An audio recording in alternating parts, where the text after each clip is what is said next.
सनातन धर्म संसद को लेकर के कथावाचक देवकीनंदन ठाकुर ने ऐलान किया है। साथ ही साथ 16 नवंबर को दिल्ली में उन्होंने बड़े स्तर पे सनातन धर्म संसद का ऐलान किया है, जिसमें मुख्य तौर से 3 मांगे रखी गई हैं। सनातन धर्म बोर्ड का गठन और कृष्ण जन्मभूमि जो है मुक्ति के लिए साथ ही बालाजी में जिस तरीके से प्रसाद में मांस मिलाने की जो बात कही गई थी, उसमें दोषियों को कठोर से कठोर सजा दिलाने की ये 3 बड़ी मांगे करी गई हैं। साथ ही सनातन धर्म बोर्ड जो गठन करने की मांग की गई है, इसको लेकर के हम अभी मौजूद हैं दिल्ली के कालकाजी स्थित वहां के पीठाधीश्वर महंत सुरेंद्र नाथ जी के पास। इनसे हम जानेंगे सनातन धर्म बोर्ड संसद का जो गठन किया जा रहा है उसको आप किस नजर से देखते हैं। सुप्रसिद्ध कथावाचक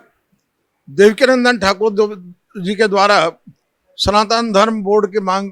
की गई है, मैं इसका समर्थन करता हूं। और साथ ही साथ जैसा कि उन्होंने कहा है, न केवल कृष्ण जन्मभूमि या ज्ञानवापी मंदिर बल्कि हमारे जितने भी मठ मंदिर हैं जो सरकार द्वारा अधिग्रहित किए गए हैं, उनको मुक्त कराकर जो उससे संबंधित जो भी संस्थाएं हैं उनका प्रबंध जो उनको सौंपा जाए और सनातन बोर्ड का गठन अवश्य किया जाना चाहिए, जिसके माध्यम से हमारे जितने भी सुप्रसिद्ध संत हैं, शंकराचार्य हैं, धर्माचार्य हैं, वो सनातन धर्म बोर्ड के अंदर वो सम्मिलित हों और सब मिलकर जो है हमारे मठ मंदिरों का प्रबंधन कैसे हो, प्रसाद की व्यवस्था कैसे हो और वहाँ पर जो है सुचारू रूप से व्यवस्था कैसे हो ताकि भक्तों को किसी प्रकार की असुविधा ना हो। और साथ ही साथ जैसा कि आपको मालूम है कि दक्षिण के अंदर लगभग 4 लाख से ज़्यादा मंदिर जो है हमारे सरकार के द्वारा अधिग्रहित किए हुए हैं, उन सबको मुक्त कराने की मांग जो है सनातन धर्म बोर्ड के माध्यम से की जाएगी। महाराज जी, जिस तरीके से बताया जाता है कि वक्फ बोर्ड के पास सेना और रेलवे के बाद सबसे ज्यादा जमीनें हैं, तो वो उस समय की जो सरकार रही होगी उसके मापदंडों उसके हिसाब से उनको दिया गया था जो उन्होंने अधिग्रहण किया है। तो ऐसे में अगर सनातन धर्म गठन होता है तो आपकी क्या मांग रहेगी? देखिए, सबसे पहली बात तो यह है कि जिस तरीके से वक्फ बोर्ड की स्थापना हुई और कांग्रेस सरकार ने उनको जो है असीमित अधिकार दे दिए और उनको ये अधिकार भी दे दिया कि वो वक्फ बोर्ड अगर किसी भी जमीन पर अपना अगर दावा पेश करता है तो वो जमीन जो है उसकी हो जाएगी और जो संपत्ति का मालिक है उसको ये सिद्ध करना पड़ेगा कि ये वक्फ बोर्ड की जमीन नहीं है। इस तरीके से वक्फ बोर्ड के पास एक अकूत संपत्ति इकट्ठी हो गई, जिसके कारण जो रेलवे के बाद सबसे ज़्यादा अधिक जमीन जो है वक्फ बोर्ड के पास है। तो अब जो है केंद्रीय सरकार के द्वारा इस पर जो संशोधन का जो बिल लाया गया है, वक्फ बोर्ड में जो संशोधन करने की प्रक्रिया चल रही है, मैं उसका स्वागत करता हूं। और जो वक्फ बोर्ड को जो असीमित अधिकार दिए गए हैं उन पर जो है नियंत्रण किया जाए, अंकुश कसा जाना चाहिए और जिस भूमि का उनके पास कोई अधिकृत प्रमाण पत्र ना हो वो भूमि उससे मुक्त कराकर जो सरकार को अपने पास अधिग्रहित कर लेनी चाहिए।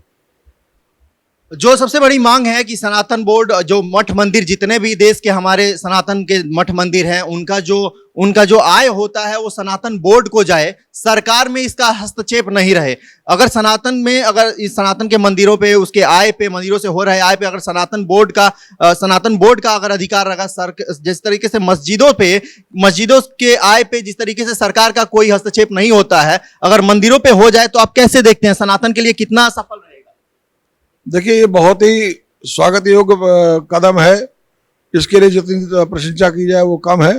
हम कहते हैं इस तरह सनातन बोर्ड का गठन हो जिसके माध्यम से मंदिरों की व्यवस्था कैसे होगी, प्रसाद की व्यवस्था कैसे होगी, इन सब का निर्णय जो है धर्माचार्य मिलकर करें और जो मंदिरों की जो संपत्ति है वो सुरक्षित रहे और उस पर सरकार का कोई अधिग्रहण ना हो और उसको जो है सुरक्षित किया जाए, उसको बचाया जाए। इसका प्रयास जो है सनातन बोर्ड के माध्यम से किया जाएगा। महाराज जी, संत समाज अखिल भारतीय संत समाज के राष्ट्रीय उपाध्यक्ष हैं, इनसे हम जानना चाहेंगे कि ये अपने माध्यम से सनातन बोर्ड का जो गठन हो रहा है, जो सनातन धर्म संसद का जो बैठक की जा रही है दिल्ली में, उसको लेकर के ये अपने तरीके से किस तरीके का संदेश देना चाहते हैं? देखिए, संदेश तो मैंने आपके माध्यम से दे दिया कि सनातन धर्म का बोर्ड गठित करने के बाद मंदिरों की जो व्यवस्था कैसी होगी,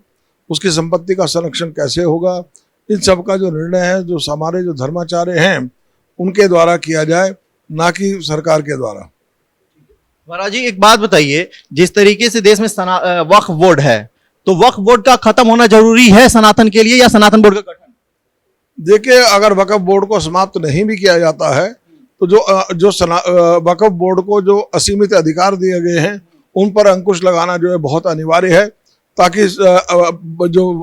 वक्फ बोर्ड है वो किसी भी संपत्ति को अपनी कह दे और वो उसकी हो जाए, ऐसा ना होकर बल्कि उसको जो उसके भूमि के प्रमाण पत्र होने चाहिए, तब उसके बाद ही जो है उसको ये अधिकार हो कि यह संपत्ति जो है वक्फ बोर्ड की है। बल्कि ऐसा नहीं कि अगर वक्फ बोर्ड किसी भी संपत्ति को अपना कह दे और वो उसकी हो जाए, ये बहुत ही गलत है। इनके इन अधिकारों में कटौती करना बहुत अनिवार्य है। महाराज जी, आपको नहीं लगता कि वक्फ बोर्ड जो है वो उसके होने से खास करके हमारे जो मठ मंदिर हैं और जो हिंदुओं की जमीनें हैं उसको बहुत ही नुकसान है? अब से पहले भी वक्फ बोर्ड ने हमारे बहुत से मंदिरों की और जो निजी संपत्तियों पर अपना दावा पेश किया है, जिसके कारण वहाँ जो संपत्ति के मालिक हैं उनको मतलब ये भी अधिकार नहीं है कि वो उसके विरुद्ध जो है न्यायालय में जा सके। उसका फैसला भी जो है वक्फ बोर्ड के द्वारा ही किया जाता है। ये बहुत ही अनुचित है। मैं समझता हूँ कि इसके लिए जो है इस पर जो है इसके अधिकारों में कटौती की जाए, इसका संशोधन किया जाए और ये सुनिश्चित किया जाए कि केवल वही भूमि वक्फ बोर्ड की हो जिसके उसके पास जो प्रमाण पत्र या उसका भूमि के जो संपत्ति के दस्तावेज उसके पास हो। अन्यथा वो भूमि जो है सरकार द्वारा पुनः अधिग्रहित की जाए और उसको सार्वजनिक कार्यों में प्रयोग किया जाए।